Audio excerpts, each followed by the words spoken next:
This is Bold Dominion, an explainer for state politics in a changing Virginia. I'm Nathan Moore. Didn't we just have an election? The one where Donald Trump lost and his supporters stormed the Capitol? Yeah, that happened just 3 months ago. But here in Virginia, we hold off-year elections to elect our state officials, meaning that we're now electing a governor, lieutenant governor, and attorney general this November, as well as all the House of Delegates seats. It also means that party primaries for these races take place this June. And early absentee voting actually starts next Saturday, April 24th. Egads. Obviously, the biggest race on that ticket is governor. Governor Ralph Northam can't run for re-election since Virginia's constitution limits governors to just one consecutive term. That means there's an open field of candidates. 5 Democrats, 7 Republicans, and 2 independents have declared their candidacy. Now, odds are good that the Democratic nominee will secure the election. No guarantees, of course, but Virginia has been trending blue for a while now. Republicans haven't been able to win a statewide office in 12 years. So here on Bold Dominion, we're bringing you the voices of these Democratic candidates for governor. In the last episode, we talked with Jennifer Carroll Foy and Lee Carter. You can go look that up at bolddominion.org. In this episode, we're talking with the other 3. We asked each one some questions about bread and butter pocketbook issues. What makes you the right person for the job? What are your top priorities to help working Virginians to get them a living wage and affordable health care? And how do you plan to win the election and then actually get things done once in office? This last time, as you know, when I was in office, I had an extreme right-wing legislature. We had the most anti-gay, anti-women, anti-environment, pro-gun legislation in America. I stopped all that, and I shut the Republicans down on all of their horrible social agenda. Now we have a Democratic governor, we have a Senate, and we have the House of Delegates. I don't see people standing in the way. I'm excited about this. That's former Governor Terry McAuliffe. We'll hear more from him later in the episode. Along with State Senator Jennifer McClellan and Lieutenant Governor Justin Fairfax, McAuliffe rounds out the last 3 Democrats trying to win the nomination. To start things off, we sit down with Jennifer McClellan, a state senator representing Virginia's 9th District. She spoke with Bold Dominion producer Rachel Liesendahl about what Virginia needs and why she's the best person for the job. Well, Virginia really needs and wants right now a governor that brings a new perspective, but also has the experience to get things done on day one. So I bring this perspective of a Black woman whose parents lived through the tyranny of Jim Crow, but also through the Great Depression, the last time government had to use the full weight of its force to navigate through a crisis. But I also have led on many transformative issues over the past 16 sessions in the General Assembly, especially since Democrats took the majority. So today I'd love to talk about some economic issues for working people in Virginia. What pocketbook issues are your top priority? Really to reform, rebuild our economy and our healthcare and economic safety nets in a way that leave no Virginian behind. It's not going to be a one size fits all recovery. It's one that has to center the care economy and the care workforce, because we have seen how essential they are. But before COVID, we weren't investing in them as we should have been. And now we see that so many people don't have access to childcare. That was a problem before COVID. It's been made worse, and it's keeping them from returning to work. So really digging in to center and stabilize our small businesses and our workers to get them back on their feet and then help them grow as we come out of the crisis. So, turning to another pressing issue, as governor, how will you get quality, affordable healthcare to all Virginians? Excellent question. So 2 ways. I mean, first, there's the insurance gap, and continuing to close the insurance gap by continuing to expand Medicaid, not just to the number of people, but the services that are provided, making sure we cover dental and vision, that for pregnant women, you're covered the first full year after birth, that we're paying Medicaid reimbursement rates, that more people will now take Medicaid, implementing the state-based health exchange to continue to close that gap. And then really working to make sure we are having quality providers in every corner of the Commonwealth. We've got many communities that have to drive 3-4 hours just to, go to a hospital that has a maternity ward. Addressing disparities in the provision of healthcare, and then rebuilding our healthcare safety net so that the next time we have a crisis, we're ready for it. All right, excellent. So, touching back on some economic issues, as governor, how will you ensure that all Virginians receive a living wage?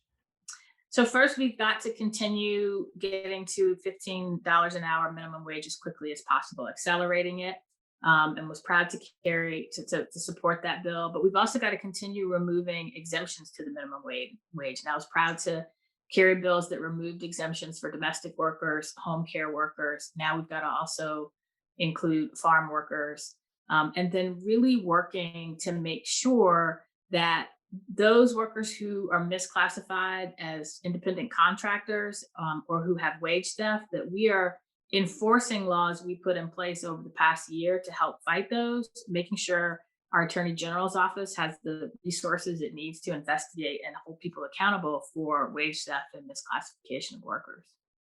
Now, assuming you're elected, what political players do you foresee as potentially working against your economic priorities, and how will you overcome them?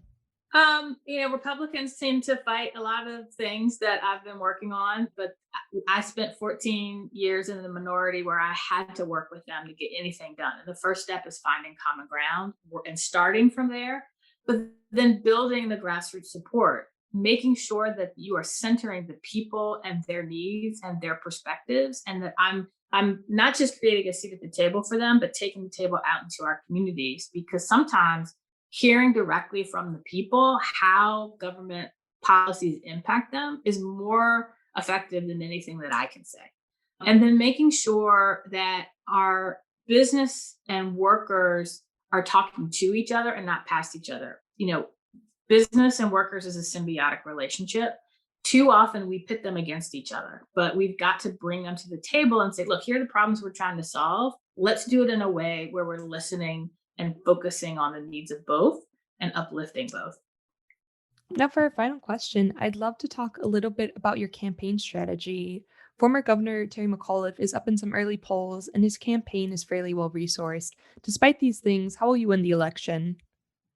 Well, the polls are also showing that over 50% of primary voters are undecided because they want something different. They want someone with that new perspective who will get things done. And so my strategy is to talk directly to the voters about my vision, my experience, and why I'm the right candidate. We have a very robust field program that has been knocking on doors and calling voters since mid-February, highlighting the work, but also highlighting the issues that I will focus on that people want government to help them get back on their feet and help recover through this pandemic. And I'm focusing not just on the people who usually vote in primaries, but there are lots of voters who vote in the general election, but would vote in this primary if they knew that there was one and who the candidates are. So really focusing on leaving no part of Virginia and no voter behind. Jennifer McClellan is a state senator representing Virginia's 9th District. Stay with us. In the second part of this episode, we talk with Virginia Lieutenant Governor Justin Fairfax and former Governor Terry McAuliffe about their campaigns. You're listening to Bold Dominion, a state politics explainer for a changing Virginia. Visit us online at bolddominion.org. Have a friend who's trying to figure out Virginia state politics? Well, tell them about this show. And these 2 episodes featuring gubernatorial candidates are awfully easy to share on Facebook, Twitter, Reddit, or I guess TikTok if you really wanted to. But be sure to subscribe to Bold Dominion in Spotify, Apple Podcasts, and wherever fine podcasts are served up. And while you're there, hey, go ahead and leave us a 5-star review. It helps us out. All right, 3 down, 2 to go. The next candidate for governor is Justin Fairfax. He's the current Lieutenant Governor of Virginia, and he spoke with Bold Dominion producer Dave Hunt about the work he's done in that role and the work he plans to do if elected. We focused on a powerful message of creating more justice, fairness, and opportunity throughout the Commonwealth of Virginia, and also making sure that we are lifting people up and allowing them to not only survive this COVID-19 pandemic, but to thrive on the other end of it. We have some tremendous inequalities in our society, some tremendous challenges that everyday Virginians are facing. And we have put forward a series of plans to make sure that we are addressing those inequalities that have existed and focusing on the areas of education, housing, healthcare, criminal justice reform. And in my role as Lieutenant Governor, I've fought for more opportunity for Virginians and to break down so many of the barriers, including the barriers around racial oppression that have existed in Virginia and in our nation for centuries. Within about a week and a half of my taking office as lieutenant governor, I protested the honoring of Confederate generals in the Senate of Virginia, a tradition that had been carried on for nearly 150 years. And I'm proud to say that in part as a result of that protest and the people rallying behind a new vision for our Commonwealth, the Senate has broken that 150-year-old tradition and no longer honors those Confederate generals and has signaled that we are going to go in a new, forward-looking and inclusive direction in Virginia. And so it's that record, it's that vision, it's that courage to fight for all Virginians that I believe makes me the best choice to be the next governor of the Commonwealth. When it comes to economics, what issues are high on your list of priorities? We have got to make sure that we're creating more economic security and opportunity for every single Virginian, particularly those at the margins who are struggling before the COVID-19 pandemic, but are particularly struggling now in the midst of this healthcare and economic crisis. And so some of the issues that we have championed are we need to raise the minimum wage here in the Commonwealth of Virginia. It's something that I've fought for as lieutenant governor. We also need to make sure that people have access to high quality health care. We've got to create an opportunity for those Virginians who don't qualify for Medicaid to receive subsidies to allow them and their children and their families to access high quality health care. We also need to make sure that there's adequate child care and to create family and medical leave. In addition, something that's critical is more affordable housing for all Virginians. And as lieutenant governor, I have taken on the evictions crisis that exists here in Virginia. When I came into office, there was a report that said that of the top 10 evicting jurisdictions in the entire United States of America, 5 of them are in Virginia, with Richmond being number 2. And so we sprang into action, held a series of statewide roundtables with stakeholders, and we got results. And we believe that there's so much more that we can do. We know that we can help first-time home buyers, making sure that they have access to capital and the proper incentives to be able to begin their journey as homeowners. For those who are renting in our communities, to give them more safeguards. We also need to make sure that in the midst of this pandemic, we are extending the moratorium on evictions and also allowing people to be able to afford their utilities and the necessities of life as they get back on their feet and get resituated. And so these are some of the issues, again, that families are facing every single day around the kitchen table and that we have championed, focused on, and will continue to work on to make sure that every Virginian has that opportunity to have more economic security for their family. You mentioned making sure that quality, affordable health care was possible for all Virginians. Can you elaborate on, how you will make that a reality?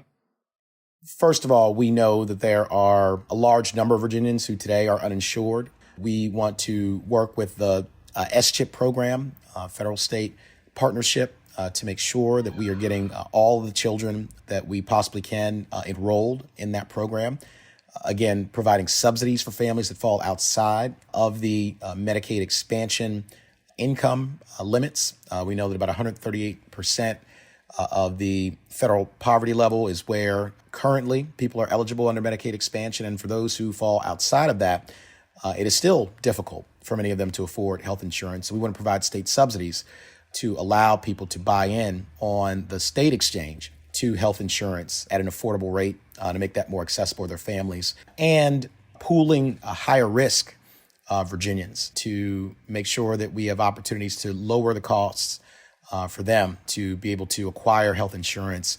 And there are reinsurance programs also that allow us to drive down healthcare costs and deal with issues around the affordability of prescription drugs and life-saving medications that people need in our communities. And so there are a variety of tools at our disposal, but the focus has got to continue to be on making sure that we are driving toward covering every Virginian with affordable, high-quality health insurance, partnering with the federal government, using state and local resources to do that, because we know that having access to that health insurance is a critical feature in whether or not people and their families can have the security that we know they need to be able to move forward. You also mentioned ensuring that a living wage was a reality for all Virginians. Will you tell me what steps you'll take to make that a reality? Currently, we are on pace to get $13 an hour in the next several years. I believe we can accelerate that and instead get to $15 an hour in the next several years. And also to be able to index the minimum wage here in Virginia to inflation and to cost of living, as the price of goods and the price of a family's ability to live in various parts of our Commonwealth rises, so too does their income and their ability to meet the needs that their family has. Now, in Virginia politics, what forces are working in opposition to these priorities? I think part of it is apathy. Part of it is the fact that we, really need to have people who understand these crises and these experiences from a personal perspective, who know that, like myself, having been raised primarily by a single mother, the youngest of four, that the ability for my mom to be able to make enough money to purchase a home that we could grow up in and that she still lives in some 30 years later, to afford to provide health care for her children and to get us a high quality education. There are so many Virginians, millions, who are facing exactly the same challenges. And so we need people who understand the sense of urgency, who have lived through these types of experiences and know that they are ones that drive you to really know that other Virginians are counting on you. Terry McAuliffe is up in some early polling. His campaign has a pile of money, and he was recently endorsed by Governor Northam. How will you ensure that your campaign stays competitive, and how will you win this election? We're going to continue to focus on reaching out to the people. That's always been the source of our success in politics. I've run 3 statewide races here in the Commonwealth of Virginia. We've gotten at least 48% of the vote in each one of those races. And we didn't always have the most money in those elections, but what we did have was the support of the people and a bold, courageous set of policies and a vision that really resonated with everyday Virginians and addressed the concerns that they're facing. We know that the polls go up and down, and we don't focus on those so much. Although each of the polls that we've seen have had us in a position of second place and in a strong position to be able to continue to build on the support that we've started with. But the people have always been there for us at the ballot box. That's because of the outreach that we've done, the connections that we have made with them in communities on the ground and in grassroots circles for many years here in Virginia. And having stuck with them, having stood up with and for them is something that people remember. And that's what we're going to continue to do as we focus on closing out this election. Justin Fairfax is the current Lieutenant Governor of Virginia. Stick with us for a second quick break. We'll be back with the last Democratic candidate for governor, former Governor Terry McAuliffe. Bold Dominion is a member of the Virginia Audio Collective, online at virginiaaudio.org. And I highly recommend checking out all the podcasts from our collective, and usually I'd plug one right now, but I also want to give a plug for Transition Virginia. It's not one of the podcasts in our collective, but hosts Michael Pope and Thomas Bowman are friends of Bold Dominion, and they recently broke down all the Democratic candidates running for lieutenant governor in Virginia. There's actually more of those than running for governor. You can find it online at transitionva.com. Well, rounding out the pack of Democratic nominees for governor of Virginia is Terry McAuliffe. He was governor just before Ralph Northam, so he's had the job before, and he wants a second crack at it. While Virginia's constitution prohibits governors from holding a second consecutive term, they can be reelected with a gap in between. And it's happened before. About once a century, it turns out. The last time was Mills Godwin, who was elected as a Democrat in 1966 and then again as a Republican in 1974. Anyway, this time around, I asked McAuliffe why he's the best person for the job. Listen, I'm running, Nathan, on a big, bold plan. Take Virginia to the next level. I have always said we cannot tinker around the edges. I'm very concerned with COVID. If you remember last time I took office, I inherited the largest deficit in the history of the state, left the biggest surplus 4 years later, most jobs ever created, 200,000 new jobs, and personal income went up 14%. Now we've got COVID. It's going to be with us. It's been devastating to families. and we need to rebuild. That's why I'm calling for a big, bold plan, the largest investment ever in education, $2 billion a year. I'm calling for the $15 minimum wage to be brought up at the beginning of 2024. I'm calling that we need to have hazard pay, sick pay. We need collective bargaining. We need to lift everyone up. And that's why I think, Nathan, you've seen such a huge coalition of folks endorsing my candidacy, more so than anyone else, the members of the General Assembly. Why? We did it before, and we need to go big again. And that's why I'm running. I want to tease out some of these issues that are part of your big, bold plan. What pocketbook issues are your top priority for working people in Virginia? Well, I think I start out the first most important thing, Nathan, is we've got to finally address the issues, the disparities that we've had in our economy. We need to lift everybody up. This economy in America has not worked for so many families for 40 or 50 years. As bad as COVID has been, it does give us an opportunity now to build an economy that is equitable, lifts everyone up. So that's why I talk about the big issues on minimum wage, sick pay, hazard pay, collective bargaining being able to be done. But the one big issue I want to lean in on is education. We have to build a world-class, equitable education system. The disparities we have are too great. Nathan, if you take average Virginia pay and compare it to our average teacher pay, Virginia ranks 50th out of 50 states. Now think about what I just said. We are the 9th wealthiest state in the United States of America, and yet we're 50th out of 50 states. We're even behind the District of Columbia. We're actually, 51. Think of that. So I'm calling for the biggest investment ever to raise teacher pay above the national average for the first time in Virginia history. I'm calling for 40,000 at-risk 3- and 4-year-olds to finally get access to pre-K.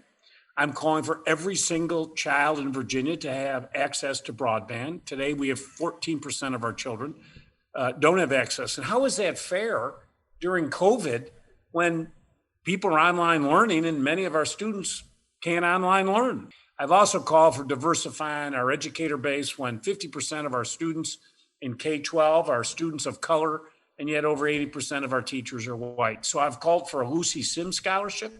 If you'll work for 5 years in a high demand area and teach, guess what? We'll pay your room, board, and tuition.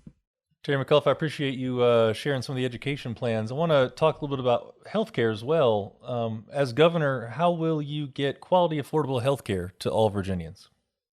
Great question. Very important, because we have about today 700,000 Virginians without access to healthcare. What I'm calling for, first of all, is working with our new president, Joe Biden. Virginia finally getting the Section 1332 waiver, which will allow us to stand up our own reinsurance program here in Virginia. That would help tremendously. Number two, I'm talking about us standing up our own state exchange so that we can do federal and state subsidies into it, so we can get more people included, and we can bring everybody's premiums down. I'm also talking about a very aggressive, probably the most aggressive plan in the country on prescription drugs. The prices have gone up exorbitantly. I mean, you think of someone with diabetes, insulin used to be $5. Now it's $350. So we need to hold these pharmaceutical companies accountable. I talk about really a sunshine law that we have in place to make sure that, as I say, the sunlight is on these costs and what they are. And we need to move ahead on the telehealth. We need to do a much better job here. But the biggest things, Nathan, working with Joe Biden, my buddy of 40 years, and getting that 1332 waiver, standing up our own state exchange, I think we can get every Virginian quality health care. So as governor, you mentioned raising the minimum wage in the state to $15 an hour over the next 3 years or so. I'm calling for it, Nathan, by 2024. Because right now they have it later. I'm just saying accelerate it up. Gotcha. As governor, how will you ensure that all Virginians can earn a living wage? Well, first off, if you pass these laws, everybody, it will be the law of the Commonwealth of Virginia. We've joined these other states. If we do this, get the minimum wage up to $15, and as I say, the paid sick pay, hazard pay, we can get this done. We have a Democratic legislature. As you know, as I say, I created the most jobs of any governor in the history of the state. When I talk about jobs, Nathan, when I say job, that's a good paying job with good wages and good benefits. As I say, Personal income went up 14% the last time I was governor. We need to do more also on childcare, because what this pandemic has shown us, and it's really affected the Black and brown communities, we need to make sure that people can afford childcare. Our costs here in Virginia have gone up exponentially. So I think if we can take care of those core big issues for us, we can get everybody a nice living wage here in the Commonwealth of Virginia. So here's kind of the rubber hitting the road question. What political players use their power against these economic priorities, and how are you going to overcome them? Well, I think we're in a different place today because we have a Democratic legislature. So this last time, as you know, when I was in office, I had an extreme right-wing legislature. When I took office, we had the most anti-gay, anti-women, anti-environment, pro-gun legislation in America. If you think before I took office, Virginia had passed the transvaginal bill. They'd had the trap laws to shut our 16 women's reproductive clinics down. I stopped all that. I had the most vetoes of any governor in the history of the state, 120. I never lost one, 120-0. And I shut the Republicans down on all of their horrible social agenda. And today we're a state that's open and welcoming. Now we have a Democratic governor, we have a Senate, and we have the House of Delegates. I don't see people standing in the way. I'm excited about this. And listen, I have an ability of getting people to work together. This year, when there was a problem on the hazard pay and the retroactivity, the COVID precautions, several legislators, Jay Jones, Chris Hurst, actually called me up and said, I need help in the Senate. So I called the Senate leader and was able to negotiate that out and get that done. When the marijuana legislation was falling apart at the end, they called me. I got to work, called a bunch of Democratic senators on that Friday night. So I'm always leaning in, working with our Democrats. So I'm very confident that we can get all this done. Certainly, opposition from the Republicans is a real thing. And I think you're right to point out that the Democratic legislatures have passed a lot on making the state open and welcoming and felon reenfranchisement and all the rest. I've noticed as an observer, media guy here, that on economic issues, Democrats have tended to be pretty split. You've still got some that would kind of balk at some of the things you've said. How are you going to wrangle the party? I don't think, Nathan, the idea that we've got to lift everyone up because how damaging and devastating COVID has been to Virginia families. And COVID's not going away for a long time. We are going to, you think here in Virginia, 180,000 Virginians have lost their job since COVID started. Many of the jobs, Nathan, that have been lost, many of them are not coming back. So we have to create a whole new economy here. So I was able to get this done with an extreme right-wing legislature. I am very confident I will be able to get these done with a Democratic legislature. Last time I was governor, thousands and thousands of children got access to pre-K. Thousands and thousands of Virginians got access to health care they didn't have. I got, low-income pregnant women, dental care for the first time in their lives. So I was able to get a lot of this done, even with an extreme legislature. With a Democratic legislature, Nathan, we're going to take off like a booster rocket. It's going to be exciting what's going to happen here in Virginia. I promise you that. Terry McAuliffe is the former governor of Virginia. Thanks to him, State Senator Jennifer McClellan, and Lieutenant Governor Justin Fairfax for joining us this week. My name's Nathan Moore, and I'm the host of Bold Dominion. Big thanks, as always, to our producer, Aryan Balu. And thanks also to our assistant producers, Rachel Liesendahl and David Hunt. Find this show online at bolddominion.org. Really, go ahead and subscribe. It's just a click away. Hey, we're always on the lookout for topics for future episodes. Send your ideas to our email address, bolddominion@virginia.edu. That's bolddominion@virginia.edu. You can also direct message us on Facebook, Twitter, Instagram, and so on. Hope y'all can get vaccinated soon, and I'll talk with you again in 2 weeks.